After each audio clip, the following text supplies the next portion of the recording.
I think everybody in this country should learn how to program a computer. Should learn a computer language because it teaches you how to think. And so I view computer science as a liberal art. It should be something that everybody takes a year in their life. One of the courses they take is, learning how to program. Computer science isn't just for coders. Computer science is foundational, and every public school should offer it as part of the curriculum. In chemistry recently, the Nobel Prize was won by a team of computer scientists. In ornithology, which is the study of birds, the leading research is being done today by computer scientists. In medicine, one of the world's top doctors, the head of the Fred Hutchinson Cancer Institute, recently said that if you want to become a doctor, studying computer science is just as relevant to you as studying human anatomy.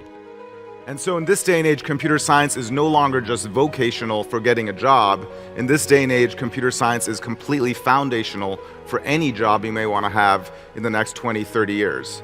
And so the real question is, can our public education system is the next universal language? In the 70s, it was punk music that drove the whole generation. In the 80s, it was probably money.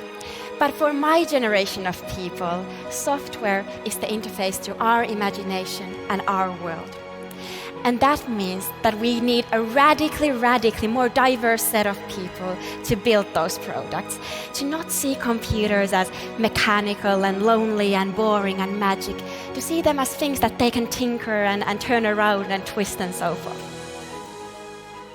And programming turned out to be the perfect profession for me. I still create worlds. Instead of stories, I do them with code. Programming gives me this amazing power to build my whole little universe with its own rules and paradigms and practices. Create something out of nothing with the pure power of logic. And that probably makes me into a poet.